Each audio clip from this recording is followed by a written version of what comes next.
Just look at the camera. All right. All right. Cute. Yeah, just stare at the camera. It's just like,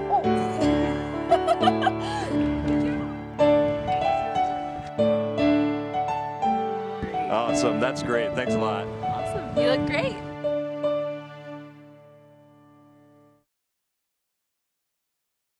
Hello, Rams, and welcome to our very last episode of Humans of CSU. It's been a crazy year, and we've met some incredible people from all over CSU, but tonight we're doing something a little different. Instead of looking out for interesting people, today we'll be looking in. CTV, the Collegian, and KCSU are all part of Rocky Mountain Student Media, and so tonight we're going to be talking to members of each organization to give all of you a special inside look at Humans of Student Media. Our first guest tonight is Cheyenne Duba, the podcast director for KCSU and member of the band Taro. Thanks for being here tonight, Cheyenne. Yeah, of course. Thanks for having me. I'm super excited to be a part of this. Yeah, for sure. And you've been in CTV before, so you know what this is all about. Yeah. I like the couches instead of the table. It's much more laid back and chill. Chill here. Cool. So tell me how you got involved in KCSU. So I started DJing at first, and I had a show called Swifty Beats when Rick and Morty was all the craze. And I was in Hannah Copeland, who's the broadcast manager, her audio production class. And she actually approached me and said that, hey, I think you'd make a good podcast director. This position is opening up.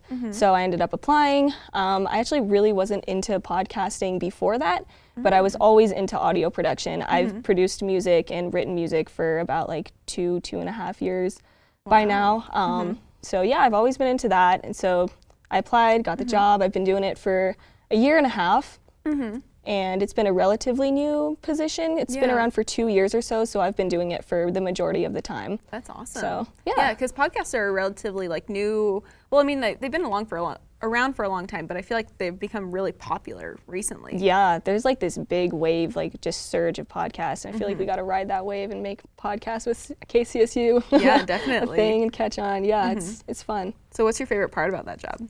I do like the production that's involved with that job the best. I'm producing a podcast called Sex, Drugs, and Rock and Roll. It's a newer one, and we just have people come in and tell their craziest sex, drugs, and rock and roll stories.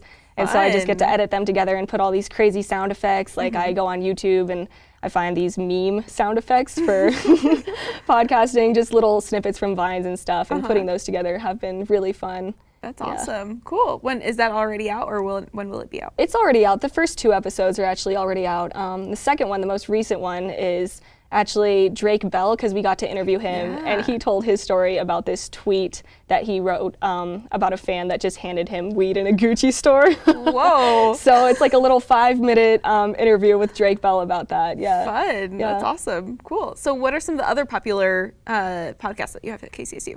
So we have Do You Even Lift Bro? Men Exercising Social Justice. I'd say that that's probably our most popular, if not killer vibes, but Do You Even Lift Bro? Is hosted by 2 members of the Women and Gender Advocacy Center, and they just introduce topics that really make men like challenge their social thinking and just, I don't know, even me, I listened to episodes and I didn't even know that there were certain issues that they bring up, and it's a cool way of, just thinking outside the box and making sure that you're being inclusive and all. That's awesome. And then the other one's Killer Vibes. Killer Vibes, yeah, that's done by Randy and Claire, and they go and they tell stories. They research serial killers and murders and stuff, and it's really spooky and fun. Yeah, that's a fun one that I like to listen to. I actually listened to the Golden State Killer one while I was flying to California last weekend.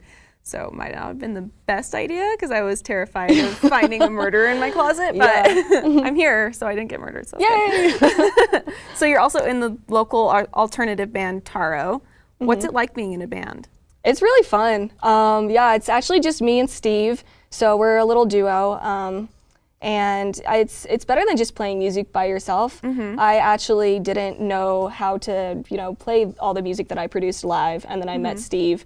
And it's been such a different experience actually being able to sing those songs live in front of an audience and dance and just like really let that other side of my personality come out and just have fun. But so do you write all the songs that Taro sings? So yeah, I write all the lyrics and Steve and I like write the musicality of the songs together. But yeah, I write all the lyrics. A lot of them started out as just, little poems in my notebook, even from when I was in high school. Cool. And I turned them into something else now, so yeah. And you have a music video out. We actually just played that one, Don't Tell. Can you tell me a little bit about the process of making that music video? Yeah, so I wrote the song, and I actually didn't even know what the song was about after I wrote it. And then I went back and listened to it over and over again. And then I realized that it really reminded me of Fight Club, which is one of my favorite movies. And so I kind of just based it off of Fight Club. I wrote out the screenplay and everything. And then I saw a music video done for a local band called This Broken Beat by Justin Urban on Facebook. And I decided to hit him up and say, hey, I'm looking to get a music video done. And so we just brought that idea to life, and it was a really fun process doing it. Yeah, there was one part where I actually had to get drowned in a super cold, freezing lake at nighttime in October. Oh gosh. But you had to do it for the art. You gotta do it for the art. Do it for the art, yeah. The first time I watched the music video, I hadn't read or seen Fight Club, and then the second time I watched it, I was like, oh, all of the references, even the books at the beginning. I don't know how I missed it. No, that's okay, yeah. Yeah, it was awesome. Yeah, you looked so great in the music Thank video. you, yeah, it was fun. Yeah, my hair definitely got crazier as the music video went on, but and full of fake blood. I've had fake blood on me once, and it's not fun. I actually put fake blood in my mouth for the one scene where my best friend Anna, she's the other actress, and she just punches me in the face, and then I have to spit out the fake blood, just holding it in there, waiting until he's just like, okay, go. Oh my gosh, how fun. Yeah. Cool, well thank you so much for being here tonight, Yeah, Cheyenne. of course. It was so much fun to talk to you. Of course, thanks for having me. Yeah, absolutely. Check out podcasts at kcsufm.com.